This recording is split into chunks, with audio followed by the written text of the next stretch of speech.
Today we're going to dive into the fascinating world of equine movement science and the concept of neuroplasticity.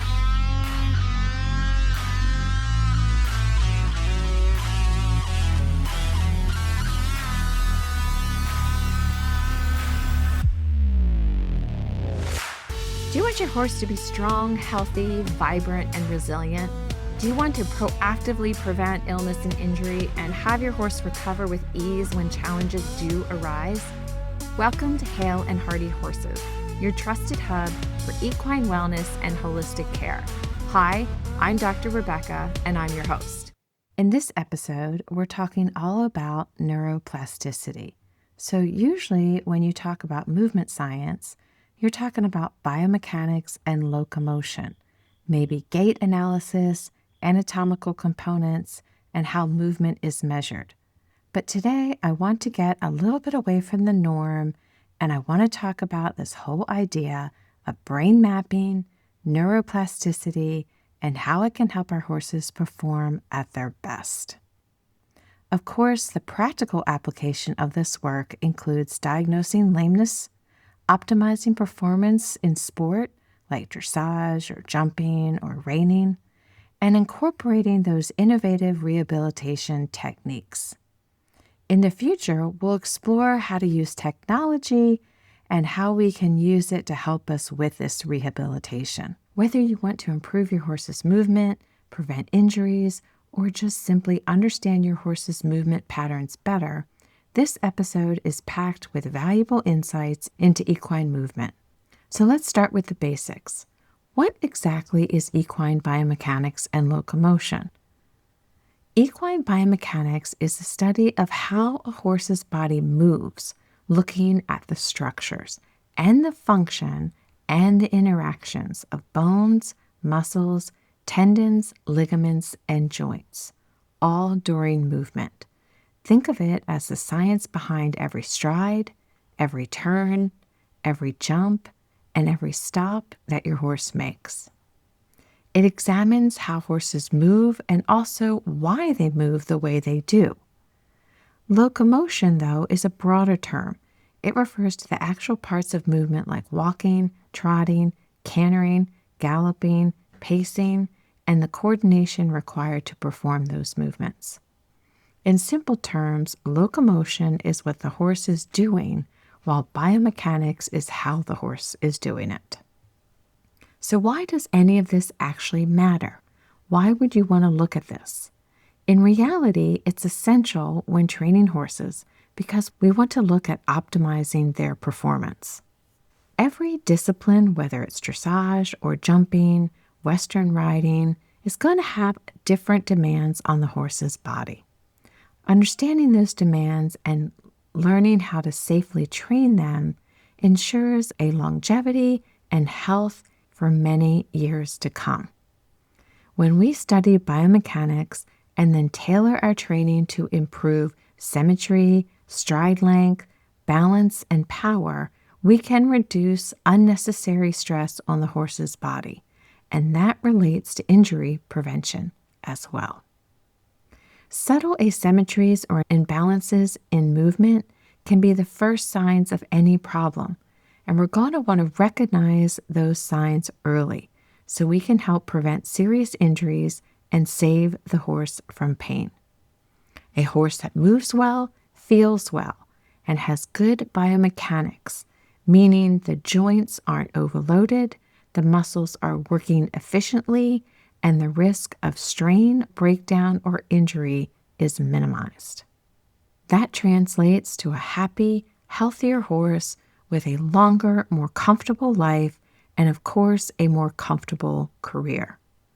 So whether you're a vet, a rider, a breeder, or just a horse lover, having a basic understanding of how a horse moves can actually make a really big difference in how you train, ride, and care for them.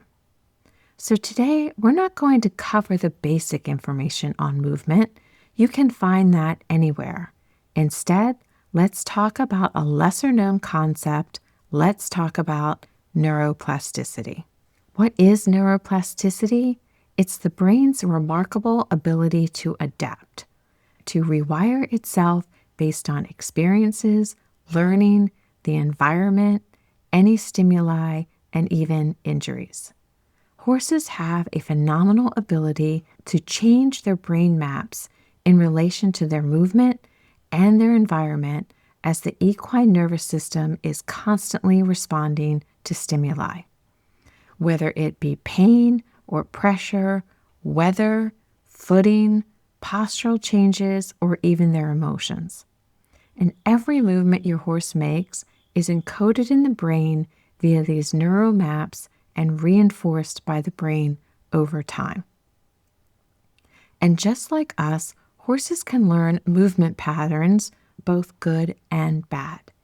Each time your horse moves in a certain way, neurons are being fired, and with repetition, they become ingrained into their movement as default patterns. So this means that poor movement can actually become a habit of the nervous system, not just the muscles. Riders often talk about muscle memory, but actually we need to talk about how the brain wires and sets up neurons. A repetitive movement pattern will make that movement more likely to be repeated. Let's say a horse is compensating for a past injury. Even when the body heals, we know that the brain will still expect that or tell the body, hey, don't use this part of your body, it's going to hurt. Because the body's expecting some sort of pain, that part is guarded, which leads to a weakness or an asymmetry. That's neuroplasticity. It's just working against what we want in that moment. The exciting part is we can use neuroplasticity to work for us. So thoughtful, consistent movement, re-education like targeted groundwork or proprioception exercise, and even slow, mindful riding can really help rewire those neural pathways. Take a horse coming off the track. The brain is wired for speed, for straight lines, and for excitement. But with time, repetition, and the right exercises, you can reshape not just the body, but also the brain's expectation of movement. And for rehab cases or those recovering from lameness, restoring correct neural input can lead to lasting changes. You're not just helping an injury, you're reminding the brain how to use the body and how to move the body correctly. So here's a couple tips to keep in mind as you're thinking through this. Number 1 is movement is communication with the brain. So every step your horse takes is telling the nervous system something, and how you set the horse up in their training and in the movement can change and influence their brain. Tip number 2 is be mindful of repetition. Bad movement habits can become brain habits. You want to interrupt any faulty pattern early, of course, kindly and consistently. And this is one of the best concepts when rehabilitating a horse. But it's also an important concept for retraining things like anxiety, nervousness, and bad behavior. Tip number 3 is rehab and training is a neurological process just as much as it is for healing or strength building. You're not just concentrating on stretching that muscle or blindly doing exercises with your horse without any thought process going into it, because you really want to stimulate the nervous system in the training and have neuroplasticity work for you. So how can you do that? You can do that by varying surfaces, varying the habitat that you're working in, by encouraging the horse to explore their body and try new things, and by letting them offer novel movements in novel situations. These all can help rewire the brain. One of the greatest resources for this kind of work is Kathy Sierra of Panther Flow, which reminds me I need to get her on this podcast.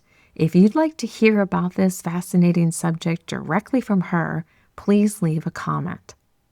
She's done this phenomenal work on using neuroplasticity in her rehabilitation and in her training. I've listened to her for years, and she introduced me to the idea of novel adjacent. Novel adjacent actually refers to the introduction of new stimuli or new movement patterns that are just outside the horse's current range. So just outside what they're usually offering, but not so unfamiliar to the horse that it causes stress, fear, pain, or shutdown. So why is this important? Neuroplastic change happens when the nervous system is stimulated just enough to notice the change and adapt to it. If the inputs are too familiar, the brain just stays in default mode and there's actually no change in the way the horse is using the body. Of course, if it's too foreign or too big of a change, the horse may start to brace, shut down, experience pain, or go into some sort of defensive mode. All of that is going to stop them from learning and stop them from wanting to explore their body and offer new behaviors. And those new behaviors is what sets up the complex neural maps so important to soundness and injury prevention. So it all kind of ties together. And novel adjacent is that sweet spot where the horse is challenged just enough to create a new neural pathway without overwhelming the system. An example would be a horse is in the rehabilitation phase of an injury, and now you've just started doing some hand walking. Once the horse has some fitness walking, you start introducing walking over poles. So they've got to think about their foot placement a little bit more. They've got to pick up their foot over a larger arc. And so you're encouraging some novelty and proprioception. Of course, you could also add some sort of low-level tactile input, which would be like a body wrap, or you could offer some sort of proprioception training. You could introduce some weight in the saddle, like a sandbag, or you could use a device on their leg. It's all to enhance body awareness without interfering with a horse's natural movement. Another example of a way to have a novel adjacent is to actually have the horse perform something on different surfaces. You don't want to overdo it, but the simple introduction to balance pads, sand, grass, and hills can help build these new neural pathways. So you can get pretty creative. Let's take a look at actually how we're going to apply this idea of novel adjacent in practice. Neuroplastic changes happen not in extremes, but in these subtle, meaningful shifts in movement. Here's how you can apply this principle practically, especially in a rehabilitation or a retraining context. Number one, first you need to assess the baseline. Find out what is normal for your horse. Before you can introduce anything new, you have to know exactly what your horse easily does or offers on their own. You need to understand the horse's current movement map. You do this by observing your horse's movement at rest, in hand, under saddle, and in turnout. Then write down and note any habitual asymmetries, any postural patterns, and any avoidance behaviors, like always shifting weight off of one leg or hesitating through certain transitions. Sometimes you can just see these things when they're standing in the cross ties. Look for both physical and emotional baselines. Is the horse naturally offering tension or relaxation? Is the horse withdrawing or interacting with curiosity? You can't gauge any sort of change or make any sort of minute challenge unless you understand the actual starting point. So that's part number one. Actually know where you're starting. The second part is to choose one small change. Adjust just one variable. Introduce a single novel input that stays adjacent to the horse's comfort zone. You're not trying to fix the whole picture. You're just trying to nudge the edges of the current pattern. You will do this through surface changes, lateral work, speed and tempo changes, tactile input, posture and positioning changes on the ground and under saddle, ground poles, and patterns, just to name a few. You're looking to add gentle, targeted adjustments to their training to bring awareness to a limb or a body part or even a complete side. Remember, too much novelty will actually overwhelm the system, but a small controlled change invites the brain to stay engaged without switching into survival or protection mode. Invite the horse to explore the body. Don't force them. This is the way to introduce novel adjacent and keep them out of pain. The third point is you're going to notice and watch for any engagement. Are they bracing? Are they avoiding? Are they participating willingly? Are they enjoying it? Are they starting to offer things? This is the feedback loop. This is your horse's nervous system participating in the change, and you want them to participate, not resist. You want to look for signs of healthy engagement, like chewing, blinking, ear flicking, exploratory steps, offering things, a shift in breath or even in the rhythm, and a relaxation. A little confusion or hesitation is okay because they are learning something new. That means the brain is working. They're thinking about it. They're organizing themselves. This is the best time to foster their sense of curiosity. You don't want to stress them into something new and make the changes so large that it makes them a little bit fearful. You want to avoid all signs of bracing, frustration, or discomfort, which includes things like tail switching or a tight jaw, refusal to move, pinning the ears, overreacting, getting nervous, or rushing through the task. A great example is the horse bracing and going around with its back down and its head in the air, and usually this is an indication of back pain. Many riders, in an attempt to fix this, will put this horse in side reins and think that that will help. But all too often, what that horse does is tighten and shorten its neck, but keep its back dropped. This can cause them to feel more pain and sadly never re-educates the horse for better body biomechanics. This is not an example of novel adjacent. That's not what we want to do. We're actually encouraging more bracing in that example. We want to avoid any kind of pain response. We always have to be looking out for pain, take it very seriously, because pain not only shuts down learning, but it can actually reinforce the compensations that we're trying to undo. The whole point of novel adjacent is to activate new pathways without triggering defenses.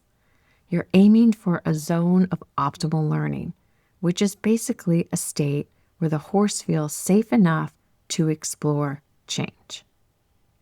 The fourth step involved is repeating, but slowly and continually adding progress by shifting the edge gently. So let's say that you're trying to encourage your horse to try a new novel behavior, and they start to offer it. You then might just make it a little bit different so that then it changes ever so slightly and it keeps the progression going. Once your chosen novelty becomes part of the horse's new normal, it's time to expand the edge once again.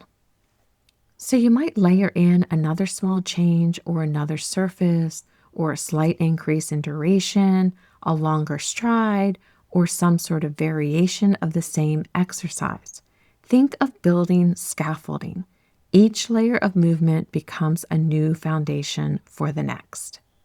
When you're building a complex movement, you can't go from zero to hero. You have to make these little steps with the horse so that they can be successful in each of the steps until you get to the final product.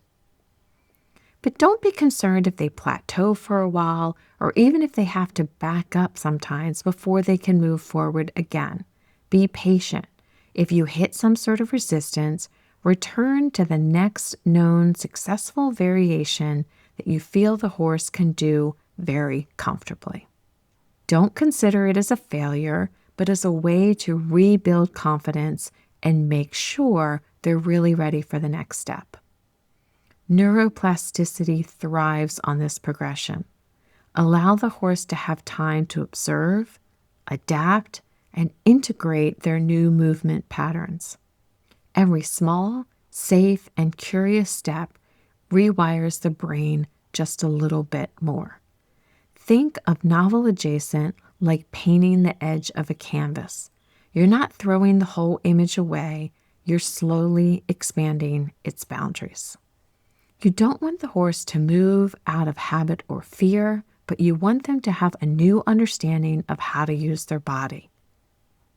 So what are some incidents to actually avoid when using neuroplasticity in your training? For one, you don't want to do something that's too familiar. You don't want to just walk endlessly in circles the same way all the time with no variation. The brain actually goes into autopilot and no learning occurs. In addition, no neuro maps are actually implemented in the brain. Secondly, you want to avoid the other extreme, which is something being too novel, too much, too soon, or too large of a change. This is especially important when you're rehabilitating from an injury. So let me tell you a story to actually help explain this idea of novel adjacent. So I once worked with a mare named Willow, and she was a 10-year-old warm blood that had actually suffered a tendon injury in her front leg. The physical healing actually went really well. The vet cleared her to start light work, the tendon was stable, the ultrasound looked great, and the inflammation was gone. On paper, she was sound. The vet gave her the go-ahead to just slowly start building fitness again. But here's the thing. Willow really didn't move like she was sound. She didn't look like she was in pain, and she didn't look off, but something wasn't quite right. She was hesitant, and she was crooked. It's like she didn't have confidence in her leg anymore. From everything we could tell, it wasn't pain. It was just like a movement pattern. Her nervous system had spent months actually protecting that leg, and now even without the pain, her brain was telling her to avoid using it. And this is actually really common in injuries. Horses don't just heal and move on and say, "Oh, I'm healed now." Their body needs to learn and their proprioception needs to rebuild. The brain maps need to be rebuilt just to be able to use the limb as they did before. As much as the horse has the ability to build a brain map, if they actually don't use them, they lose them. So a lot of times in rehabilitation, when horses are on stall rest or they're doing limited movement, they're actually losing brain maps. And so part of the rehabilitation is actually putting those brain maps and those neural pathways back into their nervous system. If I had taken Willow and just put her back into full training, I would have reinforced those weird compensations that she was doing. Instead, we started with something simple. We started walking over poles. We were giving little proprioception exercises. We were varying the surface that she walked on. We did everything a little bit different than her usual, and it wasn't a challenge or a threat. It was just novel adjacent. It was just enough to get her brain's attention that things were a little bit different than they were before. We used gentle terrain changes. We backed up a little bit. We used slow, mindful turns with these little tactile cues to help aid her awareness. They weren't strength exercises. They were just reconnection exercises. Every step was like reminding her brain, hey, you can trust this leg again. Over time, the hesitation faded, her stride evened out, she began to move with confidence. She just hadn't healed physically, she had remapped how to move. And that's neuroplasticity in action. I remember hearing at one point a top U.S. rider whose horse had sustained a very bad injury spent quite a bit of time doing rehabilitation. When they actually went through the rehabilitation and did the rehab and did the novel adjacent, the horse actually came out on the other side of the rehab moving better than they had actually moved before the injury. That's what we're looking to do, to teach the horses to use their body in the best, most efficient way possible that keeps them sound the longest. So learning lives on that edge of comfort, whether you're retraining a movement or whether you're rehabbing an injury or you just want to simply improve your horse's balance and coordination, it lies on the edge of comfort. It's not just about healing the body. We actually want to rewire the brain. And the best way to do that is through movement that is close but just slightly adjacent to what they are offering. We want it safe, but we need it to be different enough to be meaningful. Neuroplasticity means that recovery and training isn't just about pushing the horse harder, giving them time off, or waiting for the pain to go away. In those cases, they're just going to go back to what they were doing before. Instead, it's about helping their brain to learn these new, healthier ways to move.